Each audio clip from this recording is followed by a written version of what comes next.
मा कुरु धनजन यौवनगर्वं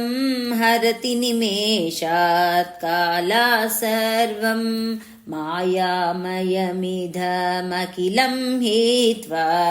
ब्रह्मपदं त्वं प्रविश विदित्वा दिनयामिन्यौ सायं प्रातः शिशिरवसन्तौ पुनरायातः कालः क्रीडति गच्छत्यायुः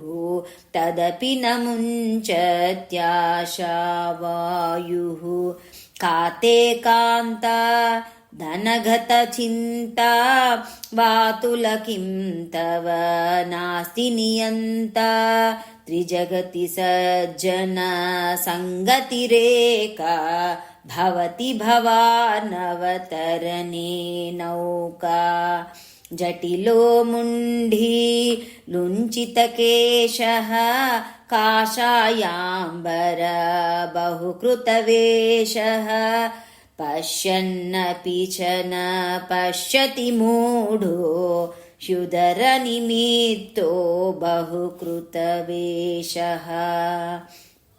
अङ्गं गलितं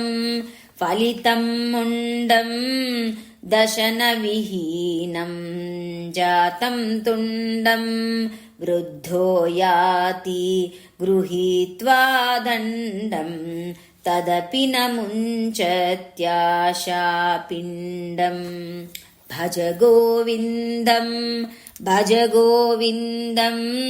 गोविन्दं भज मूढमते सम्प्राप्ते सन्निहिते काले नहि रक्षति दृक्किं करणे।